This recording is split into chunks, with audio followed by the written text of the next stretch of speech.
Good evening everyone. Welcome back to Vidyarthi cafe. आज हम लोग संधि प्रकरण भाग टू पढ़ने वाले हैं, भाग दो पढ़ने वाले हैं।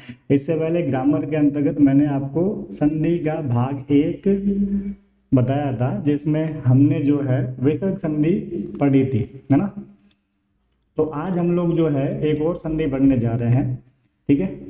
आज हम पढ़ेंगे यण संधि के बारे में, ठीक है। यण संधि में क्या होता है, कैसे पहचानेंगे यण संधि है, और उसका संधि कैसे करेंगे और संधि विग्रह कैसे करेंगे, ये हम सब चीज़ें उसमें एक छोटे से वीडियो के अंदर देखने वाले हैं, ठीक है। आप लोगों को बता देता हूँ कि संधि एक ऐसा टॉपिक है जो हर क्लास में आता है, हिंदी और संस्कृत दोनों में। उसके अलावा ये जो कंपटीशन की क्लासेस वगैरह जो होती है ना, कंपटीशन के जो एग्जाम वगैरह होते हैं, सब जगह संधि काम आता है। बोर्ड की क्लास हो, है ना, उनमें भी संधि संबंधी सवाल होते हैं। तो संधि एक बहुत ही महत्वपूर्ण टॉपिक है। तो हम लोग आज जो है संधि प्रकरण भाग दो पढ़ने वाले हैं, जिसमें यण संधि पढ़ेंगे, ठीक है। तो वीडियो में आगे बढ़ने से पहले यदि आप लोग मेरे चैनल पर नए हैं तो चैनल को जल्द से जल्द सब्सक्राइब करिएगा, वीडियो को लाइक करिएगा और ज़्यादा से ज़्यादा विद्यार्थियों के साथ शेयर करिएगा, ठीक है। वीडियो अच्छा लगे तो कमेंट जरूर करिएगा। चलते हैं आगे। तो देखो, पहले यण संधि की बात कर लेते हैं। मैं आपको कोई परिभाषा रटवाऊंगा नहीं, ठीक है। पहली बात कर लेते हैं, थोड़ा रिवाइज करवा देता हूँ फटाफट की से। संधि की परिभाषा की बात करें तो हम लोगों ने विसर्ग संधि वाला जब वीडियो डिस्कस किया था तो उसमें परिभाषा वगैरह सब डिस्कस किया था। तो संधि की अगर सरल सी परिभाषा कहे तो दो वर्णों के मेल को संधि कहते हैं। दो वर्णों के मेल को संधि कहते हैं। ध्यान रखना, वर्ण और शब्द अलग अलग चीज होती है। दो वर्णों के मेल को संधि कहते हैं, ठीक है। जबकि समास की परिभाषा क्या होती है, दो या दो से अधिक शब्दों के मेल को समास कहते हैं, ठीक है। तो हम संधि पढ़ रहे हैं तो दो वर्णों के मेल को संधि कहते हैं। संधि तीन प्रकार की होती है, ठीक है। ये हम लोग पहले डिस्कस कर चुके हैं, इसलिए शॉर्ट में बता रहा हूँ यहाँ पे। सबसे पहले स्वर संधि, दूसरी व्यंजन संधि, और तीसरी बात करें तो विसर्ग संधि होती है, ठीक है। तो विसर्ग संधि मैंने आप लोगों को समझा दी है। जिन बच्चों ने विसर्ग संधि नहीं समझी है या वीडियोस नहीं देखे तो ग्रामर वाले मेरी प्लेलिस्ट में जाइएगा, वहां पे विसर्ग संधि संबंधी वीडियोस है, उनको देखिएगा, आप लोगों को अच्छे से क्लियर हो जाएगी। तो आज हम लोग विसर्ग संधि की बात नहीं कर रहे हैं, आज हम लोग बात कर रहे हैं यण संधि। यण संधि जो है वो स्वर संधि का ही एक भेद है। स्वर संधि जो है जनरली स्कूल एजुकेशन में 5 प्रकार की पढ़ते हैं हम लोग, है ना। और ऐसे 7 प्रकार की होती है, पूर्व रूप और पर रूप और होती है। तो स्वर संधि जिनके 5 भेद हम लोग स्कूल एजुकेशन में पढ़ रहे थे, उनमें से ही एक यण संधि पढ़ेंगे आज, ठीक है। तो अब बात करते हैं भाई, यण संधि का एग्जाम्पल आएगा तो हमें पता कैसे चलेगा, ठीक है। पहली चीज तो ये क्लियर होनी चाहिए कि देखते ही पता चलना चाहिए कि कौन सी संधि का उदाहरण है, ठीक है। जैसे मान लो मैं लिख लूं रामः प्लस चलती, तो आप इसको देखते ही हमको समझ में आ जाता है कि भाई यहाँ पे विसर्ग संधि है। क्यों? क्योंकि पहले वाले शब्द के अंत में विसर्ग दे रखा है, तो यहाँ पे विसर्ग संधि है, ठीक। ऐसे ही हमको दूसरी संधियों की पहचान भी होनी चाहिए। अब बात करते हैं, जब अगर यण संधि आएगी तो कैसे पता चलेगा। तो वही बात है कि भाई जब संधि होती है, संधि करनी होती है, संधि करना मतलब जोड़ना, तो दो शब्द दिए हुए होते हैं ना, एक और दो। पहले वाला जो शब्द है उसके लास्ट में क्या दे रखा है वो देखना होता है, दूसरे शब्द के स्टार्ट में क्या दे रखा है वो देखना होता है। तो जहां पे यण संधि होगी वहां पहले वाले शब्द के अंत में होगा ई, ऊ, री, और एक री भी होता है। री मैंने यहाँ पे लिखा नहीं, ये वैदिक संस्कृत में हुआ करता था। स्कूल में काम जनरली, स्कूल वाले जो स्कूल एजुकेशन के जो एग्जाम्पल होते हैं जनरली उसमें री के एग्जाम्पल नहीं आते हैं, ठीक है। जानकारी के लिए आप ध्यान रखना कि भाई री भी होता है। तो कंपटीशन वाला जो भी होता है ना, उनको पता रहता है कि भाई री होता है। तो क्या होगा, पहले वाला जो शब्द है उसके अंत में क्या होगा, या तो ई होगा या ऊ होगा या री होगा या फिर री होगा। अब ई चाहे छोटा हो, चाहे बड़ा वाला भाई हो इसका, चाहे इसके दादाजी हो, मतलब किसी भी टाइप का ई हो, पहले वाले शब्द के अंत में किसी भी टाइप का ई हो सकता है, मतलब छोटा बड़ा जो भी है। ऐसे कैसे, ऊ हो सकता है छोटा बड़ा जो भी है, री भी हो सकता है छोटा बड़ा जो भी है, और री भी हो सकता है। तो पहले वाले शब्द के अंत में इनमें से कोई एक स्वर होगा, नंबर एक चीज तो ये हो गई। और दूसरा वाला शब्द जो होता है ना उसके स्टार्ट में देखना होता है। तो पहले वाले के लास्ट में क्या होना चाहिए, ई, ऊ, री या री में से कुछ एक होना चाहिए, ठीक, चाहे वो छोटा वाला हो चाहे बड़ा वाला हो। और दूसरे शब्द के स्टार्ट में अब देखना है कि दूसरे के स्टार्ट में क्या होना चाहिए, दूसरे के स्टार्ट में कोई असमान स्वर होना चाहिए। देखो ये असमान लिखा है मैंने, है ना, असमान स्वर। दूसरे के स्टार्ट में क्या होना चाहिए, कोई असमान स्वर।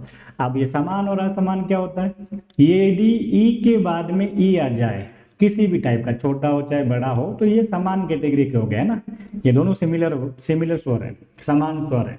ऊ के बाद में अगर ऊ आ जाए तो ये समान स्वर होते हैं, ठीक है। लेकिन अगर ई के बाद में आ जाए, यानी कि ई के अलावा अन्य कोई भी स्वर आ जाए, चाहे ऊ आ जाए, तो ये जो है असमान स्वर हो गए। मतलब ई के बाद में ई के अलावा कोई भी स्वर आ सकता है, लेकिन ई नहीं आना चाहिए, ठीक है। तो ई के बाद में ई के अलावा कोई भी स्वर आएगा तो वो असमान स्वर हो जाएगा। तो दूसरा वाला जो शब्द है उसके स्टार्ट में कोई असमान स्वर होना चाहिए, ठीक। यहाँ तक की बात समझ में आ गई होगी। अब आगे की बात करते हैं कि भाई ये ठीक है, हमको समझ में आ गया कि पहले वाले शब्द के अंत में ई होना चाहिए, किसी भी टाइप का हो सकता है, छोटा हो चाहे बड़ा होना चाहिए। ऊ हो सकता है, री हो सकता है, या फिर री भी हो सकता है वैदिक संस्कृत के अनुसार। ओके, फिर दूसरी बात क्या हुई, ये तो पहले वाले शब्द की बात हो गई। दूसरे वाले शब्द के स्टार्ट में कोई भी असमान स्वर आना चाहिए, है ना। असमान स्वर मतलब ई के बाद में ई के अलावा अन्य कुछ भी आ सकता है, ठीक। ऊ के अलावा, ऊ के बाद में ऊ के अलावा अन्य कुछ भी आ सकता है, तो वो असमान स्वर हो जाएगा। अब बात ये आती है कि ठीक है, ये भी क्लियर है हमको कि पहले वाले के अंत में इनमें से कोई होना चाहिए, दूसरे के स्टार्ट में कोई असमान स्वर होना चाहिए। तो करेंगे क्या, ठीक। जब ये कंडीशन हो जाए, यानी कि ई ऊ री री के बाद में अगर कोई असमान स्वर आ जाए, तो जब जोड़ेंगे तो ये ई जो है इसको हटा के य करेंगे। क्या करेंगे, य करेंगे। और ये य जो है वो आधा होगा, नीचे अनंत लगा रहा हूं मैं, मतलब क्या होगा, य जो है आधा होगा। अगर ऊ आया हुआ है तो ऊ को हटा के व करेंगे, ये व भी कैसा होगा, आधा होगा। और री आया हुआ है तो री को हटा के र करेंगे, ये र भी कैसा होगा, आधा होगा। क्लियर हो गई बात।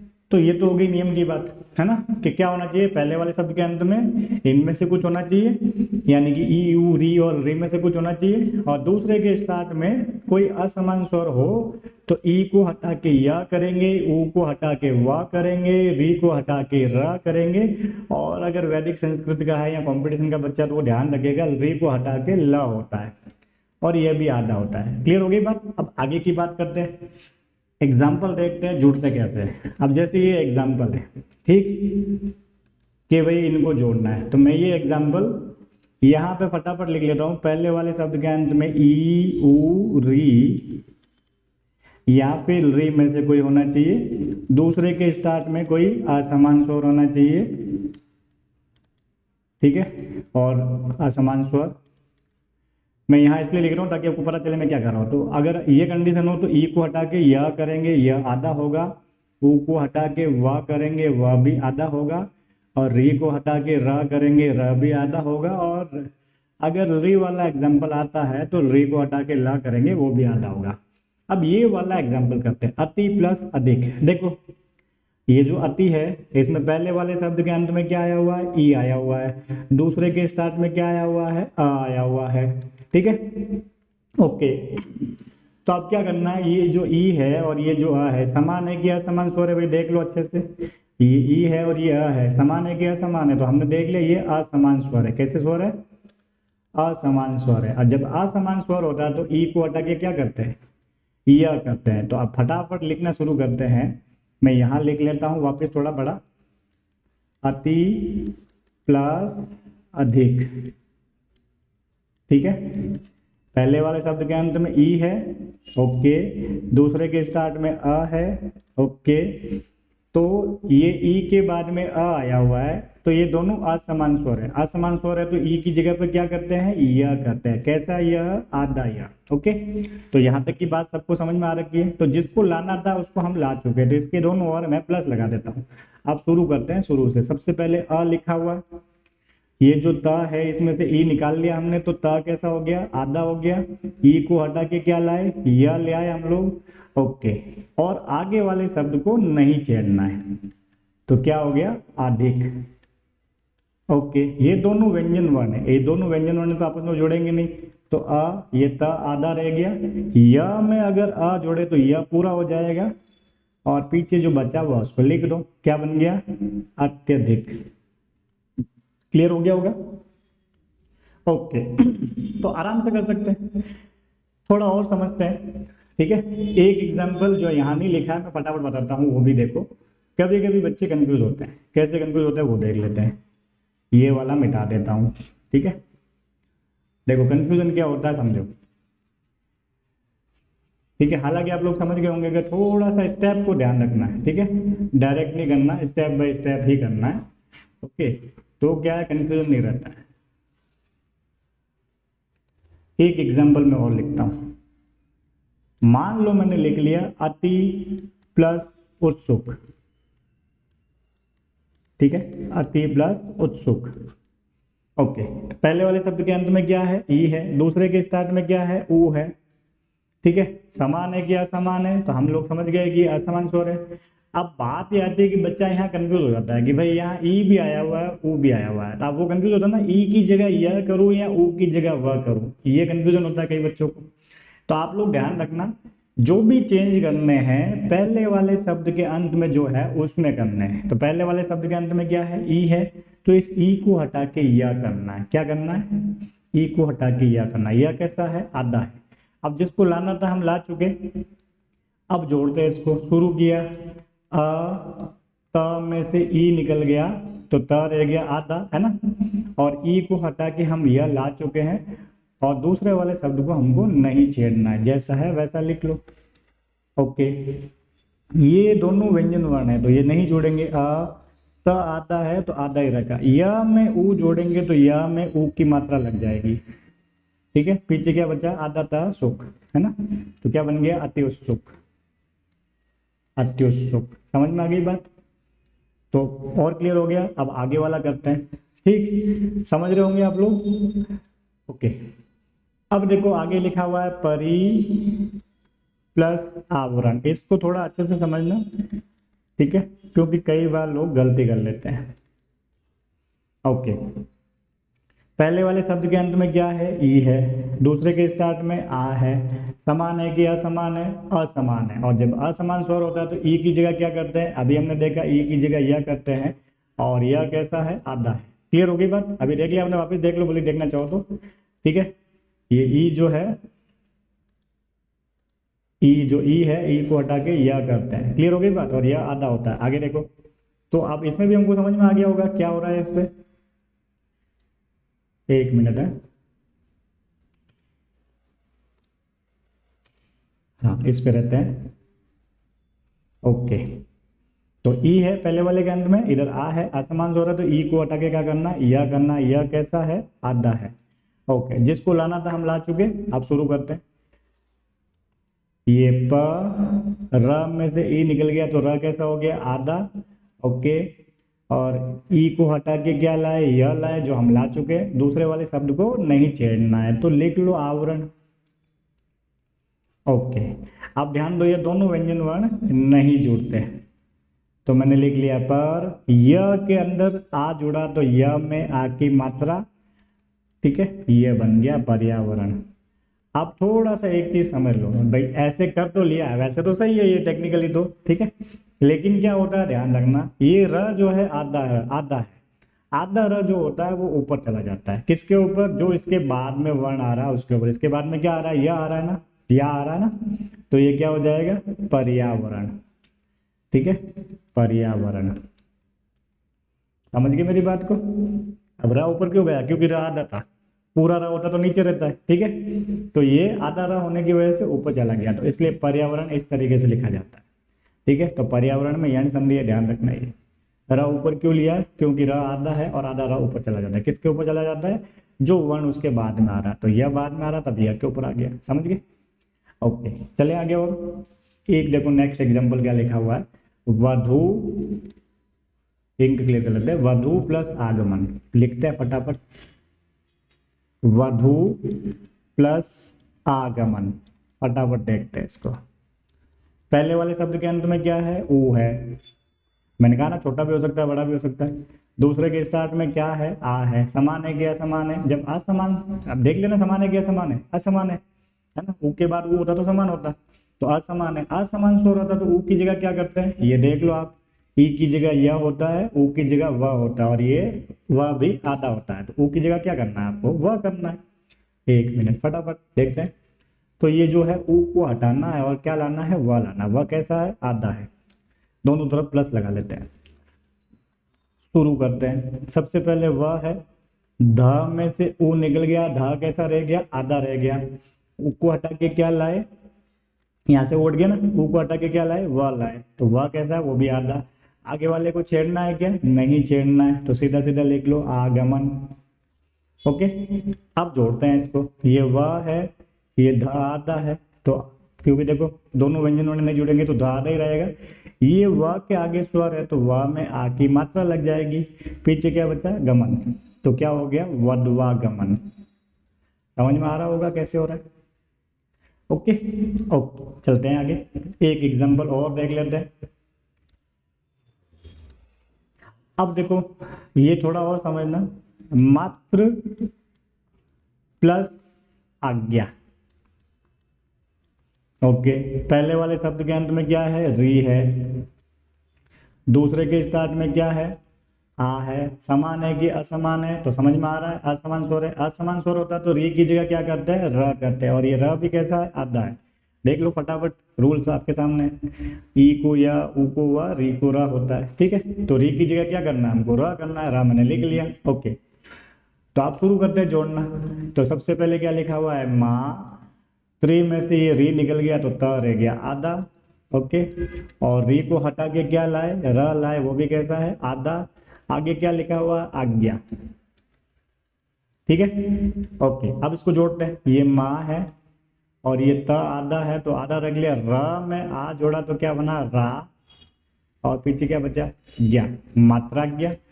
अब थोड़ा सा इसमें ध्यान देने वाली चीज ये समझो कि भाई ये जो आप लोगों ने 6th क्लास में पढ़ा होगा कि कुछ संयुक्त वर्ण होते हैं, जैसे त्र जो होता है ना, ये जो त है प्लस र है, इससे मिलके बनता है त्र।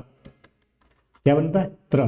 तो यहाँ पे भी तो वही हो रहा है, ये त है और ये र है, तो इसको दोनों को मिला के त्र बनेगा। तो यहाँ मात्राज्ञा ऐसे लिखेंगे, मात्राज्ञा। तो ध्यान रखना, त्र जो है ये त और र से मिलके बनता है, ठीक है। तो मात्राज्ञा आपको ऐसे लिखना है। क्लियर हो गई बात। एक एग्जांपल और देखते हैं, ये देखो, गुरु प्लस औदन, गुरु प्लस औदन। यहां देखो पहले वाले शब्द के अंत में क्या है, ऊ है, दूसरे के स्टार्ट में ओ है। समान स्वर है कि असमान स्वर है, असमान है। असमान होगा तो क्या होगा, ऊ की जगह क्या करेंगे, व करेंगे। व कैसा है, आधा है। ओके, अब जोड़ना शुरू करो। ये जो है गु र, र में से ऊ निकल गया तो र हो गया आधा, ऊ की जगह क्या ले आए, व ले आए, ठीक है। और आगे वाले को नहीं छेड़ना है, तो औदन लिख लिया मैंने। अब ध्यान दो, ये र आधा है और आगे व्यंजन बने तो र आधा ही रहेगा। व में ओ जोड़ा तो वो बन गया, पीछे क्या बचा, दन।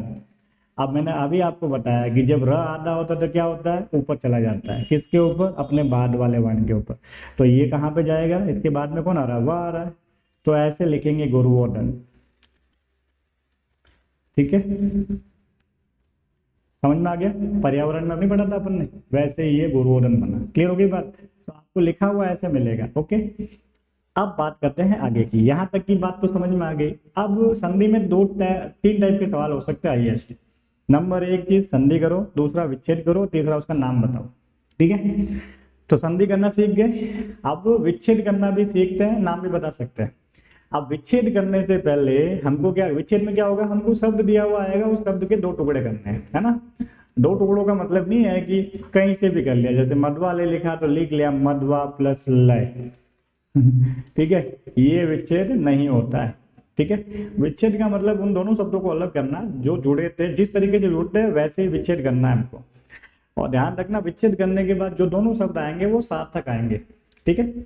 तो अब पहली चीज तो ये हो गई कि ठीक है सर विच्छेद करना हम लोगों को, लेकिन संधि तो बहुत प्रकार की है। विसर्ग संधि 3 प्रकार की हो गई है, 3 तो विसर्ग हो गई। अब स्कूल एजुकेशन में कहे तो 5 स्वर संधि होती है, ऐसे 7 होती है, तो चलो मान लो 7 हो गई। ऐसे कैसे व्यंजन संधि मान लो 5-7 जो भी है। तो ऐसे देखोगे तो लगभग 15 टाइप तो ये हो गए। तो अब अगर कोई एग्जाम्पल आता है तो भाई हमें पता कैसे चलेगा, देखते ही कि वो यण संधि का है कि नहीं है। ठीक है, एग्जाम्पल देखते ही पता चलना चाहिए। जैसे विषयक संधि में सत विषयक संधि का अगर एग्जाम्पल आता है तो जुड़े हुए शब्द में कहीं ना कहीं बीच में आधा सा दिखता है, तीनों सा में से कोई भी, तो आराम से सीधा सीधा पकड़ के हम लोग डायरेक्ट उत्तर लिख सकते हैं। तो वैसे ही यण संधि का उदाहरण अगर आएगा विच्छेद करने के लिए तो हमें पता कैसे चलेगा कि उदाहरण यण संधि क्या है। तो बात सुनते हैं, अच्छे से वापिस समझते हैं। तो हम लोग क्या कर रहे थे, पहले वाले शब्द के अंत में ई ऊ री या फिर री होता है जोड़ते वक्त, दूसरे के स्थान में असमान स्वर होता है, ठीक, असमान स्वर। तो जब इसको जोड़ते हैं तो हम लोग ई की जगह यह करते हैं, ये यह होता है आधा, ऊ की जगह वह करते हैं, वह भी होता है आधा, री की जगह र करते हैं, र भी होता है आधा, और री की जगह ल करते हैं, ल भी होता है आधा। अब बात ही आती है, ये तो जोड़ते वक्त किया ना, ई को हटा के यह लाया, तो मतलब क्या हो गया, जुड़े हुए शब्द में हमको यह दिखेगा। यानी क्या हो गया, यानी संधि जहां पे भी होगी तो जो जुड़ा हुआ शब्द है उसमें बीच में कहीं ना कहीं हमको य व र और ल दिखेंगे, ठीक। अब यहाँ एक चीज और ध्यान रखनी, तो ये जितने भी एग्जाम्पल है इनके देखो बीच में हमको व, यहाँ पे य, यहाँ पे देखो त्र में र दिख रहा है, यहाँ पे व, यहाँ पे फिर जो है य दिख रहा है। तो बीच में जो जुड़े हुए शब्द होंगे उसमें हमको य व र या फिर ल दिखाई देंगे। लेकिन एक चीज और ध्यान रखना, ये य व र ल जहाँ पे भी होंगे उससे जस्ट पहले वाला वर्ण आधा होगा, ठीक। तो जैसे यहाँ देखो वह है, म से पहले जो ध है वो आता है, यहाँ पे य है, य से पहले जो वह है वो आता है, यहाँ पे त है तो त से पहले र जो है आधा है। अब आपको त्र दिख रहा है, तो त्र जो है ना त और र को मिलके बनता है त प्लस र, तो इसमें त आधा होता है त्र में, ध्यान रखना। तो यहाँ पे त प्लस र जो है, र है सॉरी बीच में, उससे पहले जो त है वो आता है। यहाँ पे देखो ये व है बीच में, उससे जस्ट पहले त जो है आधा, यहाँ पे जो य है उससे पहले जो र है, पर्यावरण पर्यटन है ना, तो य से पहले उच्चारण है, ये र जो है आधा है। तो बात समझ में आ गई कि जुड़े हुए शब्द में हमको जो है बीच में य व र ल दिखाई देंगे और उससे जस्ट पहले वाला वर्ण आधा होगा। अब बात करते हैं आगे की, ठीक है। तो यहाँ पे हमने देख लिया कि ये जितने भी एग्जाम्पल हमने देखे हैं सभी जो है यण संधि के नहीं है, यण संधि के, क्यों, क्योंकि इनके बीच में य व र आधे आधे हैं और उससे जस्ट पहले वाला वर्ण आधा है, ठीक है। तो अब करना क्या है वो समझते हैं। जैसे हमने देख लिया यहाँ पे ये मध्वालय लिखा हुआ है, क्या लिखा हुआ है, मध्वालय, ठीक है। क्या मध्वालय यण संधि का एग्जाम्पल है? बिल्कुल है। कैसे पता चला कि भाई बीच में य व र ल में से कुछ दिखना चाहिए, तो ये जो है वह दिख रहा है हमको, ठीक। तो हमको पता चल गया, और य व र ल से जस्ट पहले क्या होना चाहिए, आधा वर्ण, तो ये धा आधा, हमको क्लियर हो गया कि भाई ये जो है यण संधि का उदाहरण है। तो अब हमको ऑपरेशन इसका करना है वो यहाँ से करना है, इस व से संबंधित, ठीक। थोड़ा क्लियर करके वापस लिख लेता हूँ, इसको बताने के लिए लिख रहा था, ओके। यहाँ वापस देख लेते हैं, ओके। तो मैं वापस लिखता हूँ, ये लिखा मैंने मध्वालय, ओके। तो हमको इस व को चेंज करना है, क्या करना है हमको, भाई ये व किसकी जगह आता है, ऊ की जगह, जब जोड़ते तो ऊ की जगह व आता है, तो जब तोड़ेंगे इसको तो व की जगह वापस क्या हो जाएगा, ऊ हो जाएगा। तो हमको वही करना है, तो तोड़ते हैं इसको, ये म है, ये ध है आधा, तो हम आधा ही रख लेंगे। यहाँ पे हम ये व हटाएंगे, व को हटा के क्या लाएंगे, है ना, व किसकी जगह, ऊ की जगह व होता है जोड़ते वक्त, तो वापस जब विच्छेद करेंगे तो व की जगह क्या कर देंगे, ऊ कर देंगे। तो यहाँ हमने लिख लिया ऊ, ओके। प्लस अब बताओ ये जब व आता है तब कैसा होता है, आधा होता है, हलंत होता है। तो अब यहाँ जो है आपको वह पूरा दिख रहा है, मतलब इसमें कोई स्वर जुड़ा हुआ है। स्वर कौन सा है, आ की मात्रा दिख रही है, मतलब आ जुड़ा है, इस आ को बाहर निकाल दो, पीछे क्या लिखा हुआ है, लय, ठीक। अब जोड़ते हैं इसको, ये ध आधा, आगे स्वर है, क्या बन गया, मधु प्लस आलय, ये आपका संधि विच्छेद हो गया। क्लियर हो गई बात, बहुत आसानी से कर सकते हो, ठीक है। एक एग्जाम्पल और देखते हैं, इनको क्लियर कर लेता हूं मैं। अगला वाला देखो क्या लिखा हुआ है, दैव्य अर्पण, क्या यहाँ पे यण संधि है, दैव्य अर्पण, क्या यहाँ पे यण संधि है, बिल्कुल है। कि देखो बीच में यह आया हुआ और यह से पहले जस्ट आधा वर्ण आया हुआ है, तो हमको यही करना है, ये दे व लिख लिया मैंने आधा, और ये य जो है इसको हटाना है। तो आपको पता है ना य किसकी जगह आता है, अभी बताया था मैंने, ई को य होता है जब हम लोग जोड़ते हैं, और य कैसा होता है, आधा होता है ना। तो इस य को हटा के वापस क्या लाएंगे, ई ले आएंगे। ओके, तो य को हटा के हम ई ले आए।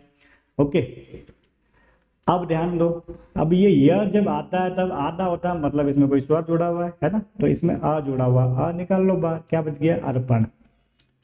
जोड़ लो इसको, देवी प्लस अर्पण, ठीक है, देवी प्लस अर्पण, इजी है, आराम से कर सकते हैं। ओके, थोड़ा और आगे चले, तीसरा एग्जांपल देख लेते हैं। एक मिनट, इसको हटा देते हैं। धात्विक, यहां देखो ये लिखा है मैंने धात्विक। अब वही चीज है, पहले देखो यण संधि है कि नहीं, बीच में वह आया, उससे जस्ट पहले वाला वर्ण आधा है तो मतलब यण संधि है। अब यण संधि है तो हमको पता है ना, बीच में वह से ही पिछाना हमने, तो इस वह को हटाना पड़ेगा जब विच्छेद करेंगे, क्योंकि जोड़ते वक्त वह आता है। तो धा त आते वर्ण तक लिख लिया। अच्छा बताओ वह किसकी जगह आता है, फटाफट देखते हैं, ये देखो ऊ की जगह वह आता है। क्लियर हो गई बात, तो वह हटा के वापस क्या लाएंगे, ऊ लाएंगे। ओके, तो हटाते हैं वह को, तो यहां से वह हटके क्या आएगा, ऊ आएगा। ओके, जब ये वह आता है तब कैसा होता है, आधा होता है, मतलब इसमें कोई स्वर जुड़ा हुआ है। किसकी मात्रा दिख रही है, ई की मात्रा, तो ई निकाल दो, तो क्या हो गया, एक, पीछे क्या बचा हुआ था। अब ये देखो धाता लिखा हुआ है, ता में अगर ऊ जोड़ेंगे तो क्या बन जाएगा, धातु, यानी कि ऊ की मात्रा लग गई ता में, धातु प्लस एक। क्लियर हो गई बात, ये आपका संधि विच्छेद हो गया। ओके, लास्ट एग्जांपल देख लेते, ये वाला भी, इसको हटा देते हैं पुराने वाले को। ओके, लिखना हो तो आप लोग वीडियो पॉज करके लिख सकते हैं, अभी समझने पे ध्यान दो, बाद में भी लिख सकते हो, है ना। पर्यटन लिखा हुआ है, क्या पर्यटन में जो है यण संधि है, तो पहचानेंगे कैसे, यवर अलग होंगे बीच में और उससे जस्ट पहले वाला वर्ण आधा होगा। अब यहाँ यह दिख रहा है और उससे जस्ट पहले प दिख रहा है, तो क्या यण संधि है क्या, यहाँ पे आधा वर्ण तो है ही नहीं, है ना, यण संधि नहीं लगती आप लोगों को। लेकिन बेटा ध्यान रखो, मैंने क्या बताया था, ये र जो है ऊपर अगर र आता वो आधा र होता है, इट मीन्स ये यण संधि है, और इस र का उच्चारण जो है य से पहले होता है, पर्यटन बोलते हैं इसको, ठीक है। तो ये र जो है य से पहले है, तो य से पहले र है जो कि आधा है, इस वजह से ऊपर है, तो यहाँ पे भी यण संधि है, तो हमको क्या करना है, इस र को हटाना है, ठीक, सॉरी इस य को हटाना, फिर से य से तो बचाना था हमने। ओके, तो करते हैं, ये पर र आधा था, मैंने ऐसे लिख लिया, यह हटाएंगे। अच्छा, यह किसकी जगह आता है, जोड़ते वक्त ई की जगह यह होता है ना, तो हटाएंगे तो यह की जगह वापस क्या करेंगे, ई करेंगे, तो यह हटा दो, वापस क्या आ गया, ई आ गया। अच्छा, यह आता है तब कैसा होता है, आधा होता है, मतलब इसमें कोई स्वर जुड़ा हुआ है, कौन सा स्वर जुड़ा हुआ है, अ जुड़ा हुआ है, क्या हो गया, अटन, ठीक है। अब र आता है, इसमें ई जोड़ दो, क्या बन गया, परी प्लस अटन, ठीक है। कुछ बच्चे कहेंगे कैसे पता चलेगा आ जुड़ा हुआ है, तो बेटा आ की कोई अलग मात्रा नहीं होती है, अगर किसी शब्द के नीचे हलंत नहीं लगा हुआ है इट मीन्स उसमें आ जुड़ा हुआ है, बाकी सारे वर्णों की मात्राएं दिखती है। अगर क में मैं आ जोड़ूं तो का बनता है, क में अगर मैं ई जोड़ूं तो की बनता है, लेकिन अ की कोई मात्रा नहीं है, तो अगर क में मैं आ जोड़ूं तो क बनता है, इसमें नीचे हलंत नहीं होगा, समझ गए। तो ये परी प्लस अटन हो गया, ये हो गई आपकी संधि विच्छेद की प्रक्रिया। तो आप लोगों को संधि करना आ गया, संधि विच्छेद करना भी आ गया, फटाफट मैं आप लोगों को रिवाइज करवाता हूँ, ध्यान से समझिए वापस, अगर किसी को समझ में नहीं आया तो यहाँ से समझ में आ जाएगा, आप लोगों को थोड़ा समझिएगा वापस। ओके, तो अगर कोई एग्जाम्पल दिया है तो हमें कैसे पता चलेगा यण संधि का एग्जाम्पल है, पहले वाले शब्द के अंत में ई उ री या फिर री में से कोई भी एक चीज आई होगी। ये ई उ री और री जो है छोटा भी हो सकता है चाहे बड़ा भी हो सकता है। दूसरा जो शब्द होगा प्लस में, उसका पहला शब्द जो है, पहला वर्ण जो है वो कोई असमान स्वर होगा। असमान स्वर मतलब ई के बाद में ई के अलावा अन्य कोई भी स्वर आ सकता है, ऊ के बाद में ऊ के अलावा अन्य कोई स्वर भी आ सकता है। तो अगर ई उ री और री के बाद में जो दूसरा शब्द आ रखा है उसका प्रथम वर्ण कोई असमान स्वर है, तो जोड़ेंगे तब हम लोग ई को हटा के य करेंगे, ये य जो है आधा होगा। ऊ को हटा के हम लोग व करेंगे, ये व भी आधा होगा। री को हटा के हम लोग र करेंगे, ये र भी आधा होगा। और री जो है वैदिक संस्कृत में होता था, तो री को हटा के ला करेंगे, ये ला भी जो है आधा होगा। क्लियर। तो जोड़ते वक्त तो ये करेंगे, और जब विच्छेद करेंगे तो जो जुड़ा हुआ शब्द है उसके बीच में हमको य वाला दिखेंगे और उससे जस्ट पहले वाला वर्ण आधा होगा, तो समझ लेना वहाँ यण संधि है। और अगर यण संधि होगी तो जब विच्छेद करेंगे तो आप य को हटा के वापस ई लाएंगे, व को हटा के वापस ऊ लाएंगे और र को हटा के आप वापस री लाएंगे। ठीक है, तो र वाले में ज्यादातर त्र वाला एग्जाम्पल दिखेंगे। क्लियर होगी बात, और ला हो तो री लाते हैं। ओके, चलते आगे। तो ये आपका संधि करने वाला काम हो गया, ये विच्छेद करने वाला काम हो गया। ये जो एग्जाम्पल है वो आप लोग करेंगे। ठीक है, तो करके बताइएगा, मुझे कमेंट करिएगा आपने क्या क्या उत्तर लिखे इनके।